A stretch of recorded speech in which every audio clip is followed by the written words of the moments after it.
Hello students, இன்றைக்கி நம்ம வீடியோவில் வந்து மோட்ஸ் ஆஃப் இன்டர்நேஷ்னல் பிஸ்னஸில் வந்து நம்ம வந்து ஃபஸ்ட்டு வந்து இம்போர்ட் அண்ட் எக்ஸ்போர்ட் பற்றி பார்த்தோம்.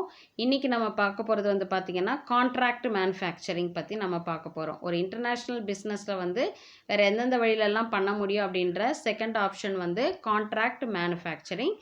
ஸோ அதை நம்ம டிஸ்கஸ் பண்ண போகிறோம் இன்றைக்கி. இது வரைக்கும் நம்ம சேனலை சப்ஸ்கிரைப் பண்ணாதவங்க ப்ளீஸ் சப்ஸ்கிரைப் பண்ணுங்கள். பெல் ஐக்கானை கிளிக் பண்ணிவிட்டு ஆல் பட்டன் கிளிக் பண்ணிங்கன்னா நான் போடுற வீடியோஸோட நோட்டிஃபிகேஷன் இமீடியட்டாக வரும். டிஸ்கிரிப்ஷன் பாக்ஸில் வந்து இந்த சாப்டருடைய ப்ரீவியஸ் வீடியோஸினுடைய லிங்க்ஸ் கொடுத்துருக்கேன். அதை கிளிக் பண்ணி பார்க்கும்போது இந்த சாப்டர் உங்களுக்கு தெளிவாக புரியும். Okay, contract manufacturing. கான்ட்ராக்ட் அப்படின்னா என்ன? ஒப்பந்தம். ஸோ ஒப்பந்தத்தின் அடிப்படையில் ப்ராடக்ட்ஸை வந்து ப்ரொடியூஸ் பண்ணுறது. ஓகேவா?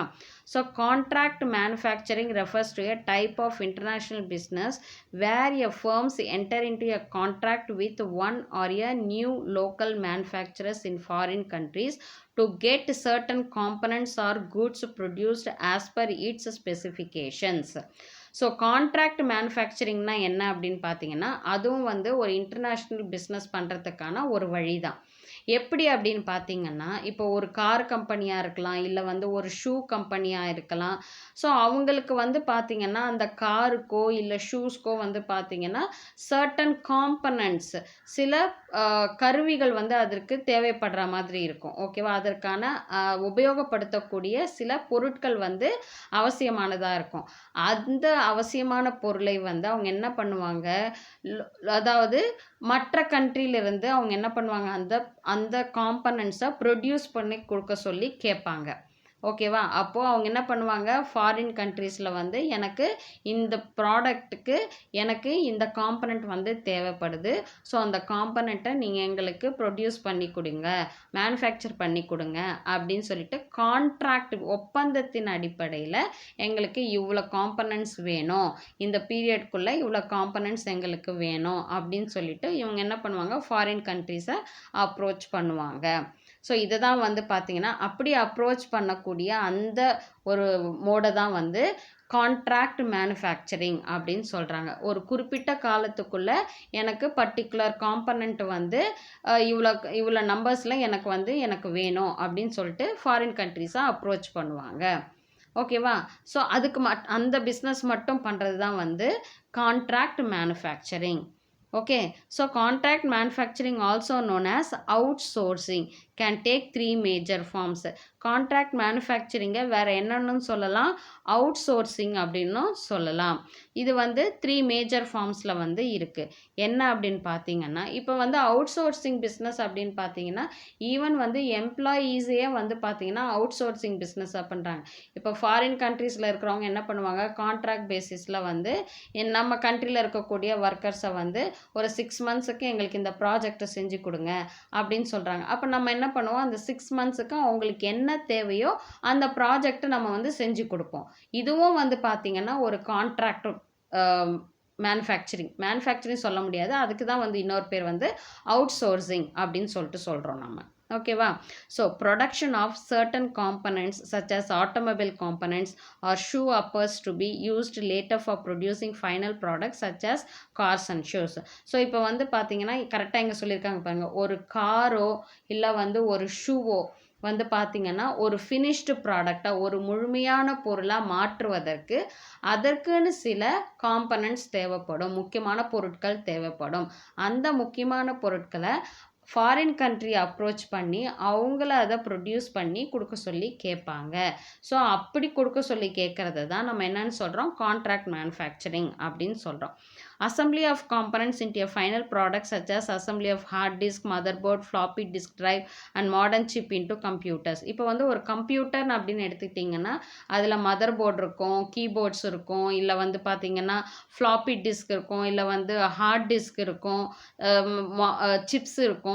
ஸோ இது எல்லாமே வந்து பார்த்திங்கன்னா டிஃப்ரெண்ட் காம்பனன்ட்ஸு, அது எல்லாத்தையும் ஒன்றா சேர்த்தா தான் அந்த கம்ப்யூட்டர் அப்படின்ற ஒரு விஷயமே வரும். ஸோ அப்போது அந்த டிஃப்ரெண்ட் காம்பனன்ட்ஸை அவங்க என்ன பண்ணுவாங்க, பெஸ்ட்டாக பண்ணக்கூடிய அந்த கண்ட்ரியை அப்ரோச் பண்ணி அந்த காம்பனண்ட்டை ப்ரொடியூஸ் பண்ணி கொடுக்க சொல்லுவாங்க. ஸோ பர்ட்டிகுலர் காலகட்டத்துக்குள்ள எனக்கு வந்து இவ்வளோ அமௌண்ட் ஆஃப் ப்ராடக்ட் எனக்கு வேணும் அப்படின்னு சொல்லிட்டு இன்னொரு கண்ட்ரியை நம்ம அப்ரோச் பண்ணி நம்ம அணுகக்கூடியது தான் வந்து கான்ட்ராக்ட் மேனுஃபேக்சரிங். இது one of the way of international business. Complete manufacture of the products such as garments, இல்லை வந்து பார்த்திங்கன்னா துணி வகைகளை வந்து மேனுஃபேக்சர் பண்ணி கொடுக்க சொல்லி கேட்கலாம். இப்போ நம்ம கண்ட்ரிலெலாம் பார்த்திங்கன்னா இப்போ வந்து சைனாலலாம் வந்து பார்த்திங்கன்னா என்ன பண்ணுவாங்க, பட்டு வந்து சில்க் வந்து அதிக அளவில் வந்து அவங்க தான் வந்து ப்ரொடியூஸ் பண்ணாங்க. அப்போது அவங்கக்கிட்ட மொத்தமாகவே என்ன பண்ணுவாங்க, அந்த பட்டு துணிகளை வந்து வாங்குவாங்க. ஸோ மொத்தமாக கம்ப்ளீட் மேனுஃபேக்சரே வந்து அவங்கக்கிட்டேருந்து வாங்கி தன்னுடைய நாட்டில் என்ன பண்ணுவாங்க, பிஸ்னஸ் பண்ணுவாங்க. அதுவும் ஒரு இன்டர்நேஷ்னல் பிஸ்னஸ் தான். So the goods are produced or assembled by the local manufacturers as per the technology and management guidance provided to them by the foreign company.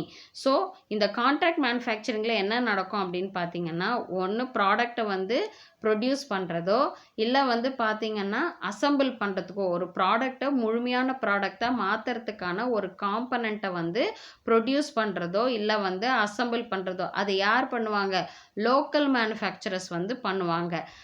அவங்களுக்கு என்ன டெக்னாலஜியில் வேணும், அவங்க என்ன வந்து ரெக்குவயர்மெண்ட் இருக்குது அப்படின்றத சொல்லிடுவாங்க. அந்த ரெக்குவயர்மெண்ட்டுக்கு ஏற்ற மாதிரி லோக்கல் மேனுஃபேக்சரர்ஸ் என்ன பண்ணுவாங்க, அந்த ப்ராடக்டை வந்து ப்ரொடியூஸ் பண்ணி அந்த ஃபாரின் கம்பெனிக்கு ப்ரொவைட் பண்ணுவாங்க. The goods so manufactured assembled by the local producers are delivered to the international firm for use in its final products or outrightly sold as finished products by the international firm under its brand names in various countries including the home, host and other countries. இப்போ வந்து இப்போ ஒன்றும் இல்லை, for example வந்து பார்த்திங்கன்னா இப்போ வந்து ஒரு கார் கம்பெனி வந்து பார்த்திங்கன்னா நம்மளை வந்து அப்ரோச் பண்ணுறாங்க, எங்களுக்கு வந்து பிரேக் சிஸ்டம்ஸ் வந்து நீங்கள் செஞ்சு கொடுங்க அப்படின்னு சொல்கிறாங்க. ஸோ அந்த பிரேக் சிஸ்டம்ஸை நான் என்ன பண்ணுறேன், லோக்கல் மேனுஃபேக்சரர்ஸை வச்சு அந்த பிரேக்ஸை வந்து நான் ரெடி பண்ணி அந்த கார் கம்பெனிக்கு நான் ப்ரொவைட் பண்ணுறேன். ஸோ அந்த பிரேக்கை வச்சு அவங்க என்ன பண்ணுவாங்க, அவங்களுடைய காரை வந்து முழுமையாக வந்து அவங்க ப்ரொடியூஸ் பண்ணிடுவாங்க. அந்த ப்ரொடியூஸ் பண்ண ப்ராடக்டை அதுதான் ஃபினிஷ்டு ப்ராடக்ட்டுன்னு சொல்கிறோம். அந்த ஃபினிஷ்டு ப்ராடக்டை அவங்களுக்கான ஒரு பிராண்ட் நேம், ஒரு ஆடி காராவோ இல்லை வந்து ஹோண்டா காராவோ இல்லை வந்து கியா காராவோ அந்த மாதிரி வந்து அவங்க என்ன பண்ணுறாங்க, அதற்கான ஒரு பிராண்ட் நேமை கொடுத்துட்டு அவங்க என்ன பண்ணுவாங்க, அதே காரை அவங்களுடைய ஓன் கண்ட்ரிலேயோ இல்லை லோக்கல் ப்ராடக்ட்ஸை மேனுஃபேக்சர் பண்ணி கொடுத்தாங்க பாருங்கள், அவங்க கண்ட்ரிலேயோ கூட வந்து அவங்க என்ன பண்ணுவாங்க, அந்த ப்ராடக்டை விற்றுருவாங்க. All the major international companies such as Nike, Reebok, Levi's and Wrangler today get the products or components produced in the developing countries under contract manufacturing.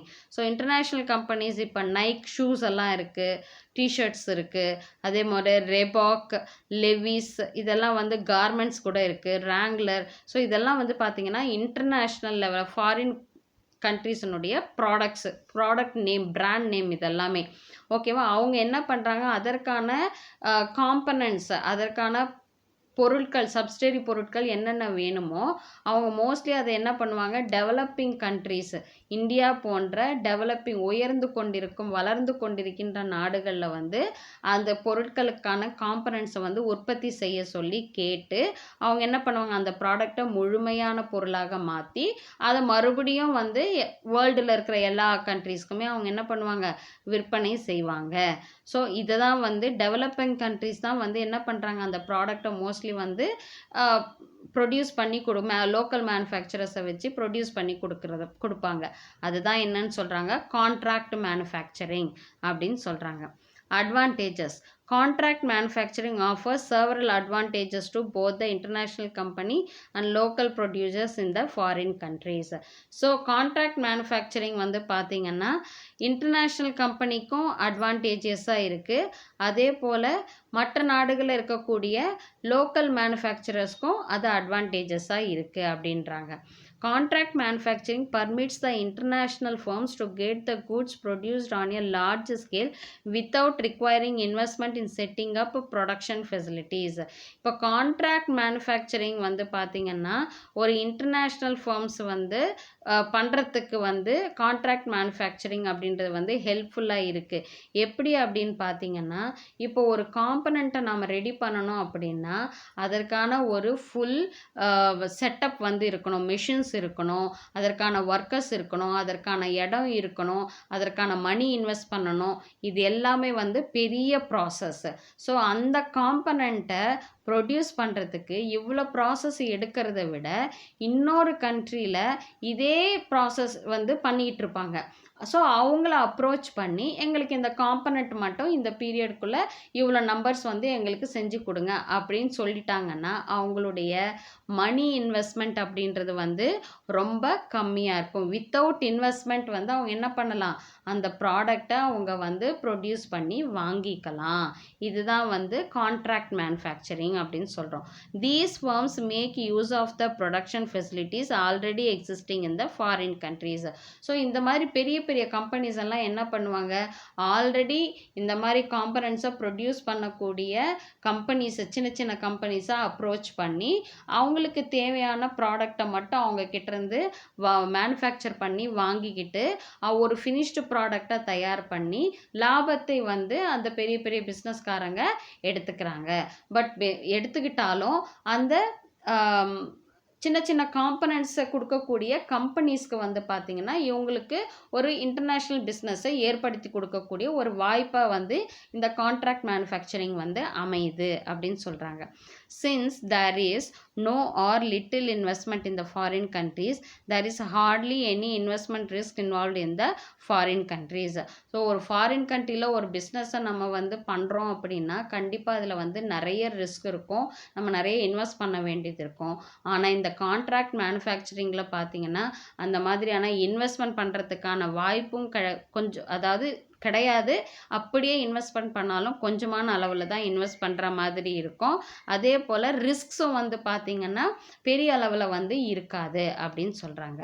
Contract manufacturing also gives an advantage to the international company of getting products manufactured or assembled at lower cost, especially if the local producers happen to be situated in countries which have lower material and labor cost.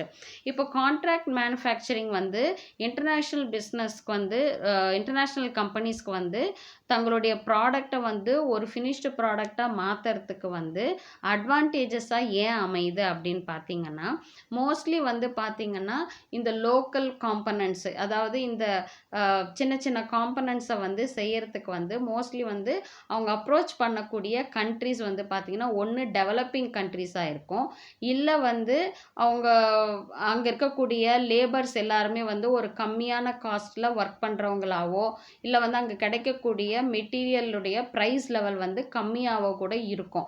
அப்போது அவங்களுக்கு produce பண்ணி கொடுக்கக்கூடிய அந்த பொருள் வந்து இந்த foreign கம்பெனிக்கு விலை கம்மியாகவே அவங்களுக்கு கிடைக்கும்.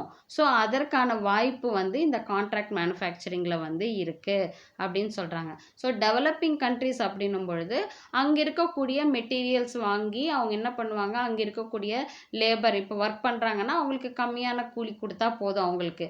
ஸோ அந்த மாதிரி இருக்கக்கூடிய கண்ட்ரீஸில் வந்து பார்த்திங்கன்னா அவங்க பிஸ்னஸ் வச்சுக்கும் பொழுது அவங்க கம்மியான காஸ்ட்லேயே அவங்களுக்கு தேவையான காம்பனண்ட்டை அவங்க பர்ச்சேஸ் பண்ணிக்க முடியும், இன்டர்நேஷ்னல் பிஸ்னஸ் பண்ண முடியும். அதற்கான கம்மியான காஸ்ட்டுக்கு ஒரு பிஸ்னஸ் பண்ணக்கூடிய வாய்ப்பு வந்து இந்த கான்ட்ராக்ட் மேனுஃபேக்சரிங்கில் இருக்குது அப்படின்னு சொல்கிறாங்க. Local producers in foreign countries also gain from the contract manufacturing. So ஒரு ஃபாரின் கண்ட்ரியில் இருக்கக்கூடிய லோக்கல் மேனுஃபேக்சரர்ஸ்க்கும் வந்து பார்த்திங்கன்னா இந்த கான்ட்ராக்ட் மேனுஃபேக்சரிங் அப்படின்றது வந்து ஒரு அட்வான்டேஜஸாக இருக்குது அப்படின்னு சொல்கிறாங்க. If they have any ideal production capacities, manufacturing jobs obtained on contract basis in a way provide a ready market for the products and ensure greater utilization of the production capacities.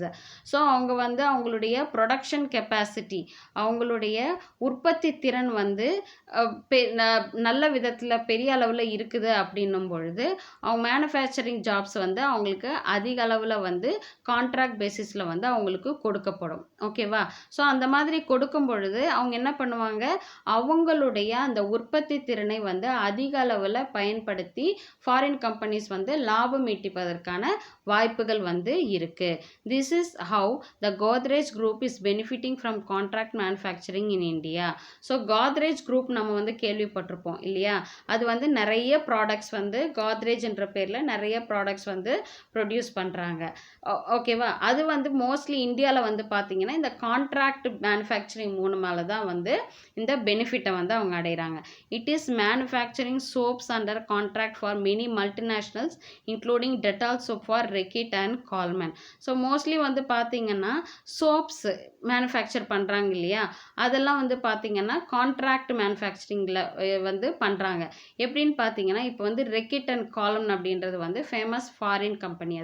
அதை அந்த அந்த கம்பெனிக்கு நம்ம இந்தியாவில் என்ன பண்ணுறோம், நம்ம Dettol அப்படின்ற ப்ராடக்டை ப்ரொடியூஸ் பண்ணி நம்ம கொடுக்குறோம். இதுவும் ஒரு கான்ட்ராக்ட் மேனுஃபேக்சரிங் தான். அது ஒரு ஃபாரின் கம்பெனி. அந்த ஃபாரின் கம்பெனிக்கு நாம் என்ன பண்ணுறோம், அந்த ரெக்கிட் அண்ட் காலமன் என்ற கம்பெனிக்கு நாம் நம்ம நாட்டில் டெட்டால் ப்ராடக்ட், அவங்களுடைய ப்ராடக்ட் எல்லாம் மோஸ்ட்லி பார்த்திங்கன்னா இந்த தட் இஸ் இந்த டெட்டால் சோப் ஆகட்டும், இல்லை டெட்டால் லிக்விட்ஸ் ஆகட்டும், அதே போல் பார்த்தீங்கன்னா டாய்லெட் கிளீனர்ஸு, ஸோ அதெல்லாம் வந்து பார்த்தீங்கன்னா அவங்களுடைய நேமுக்கு நம்ம வந்து ஒன் செகண்ட், அது என்னது ஞாபகம் போக மாட்டேன்.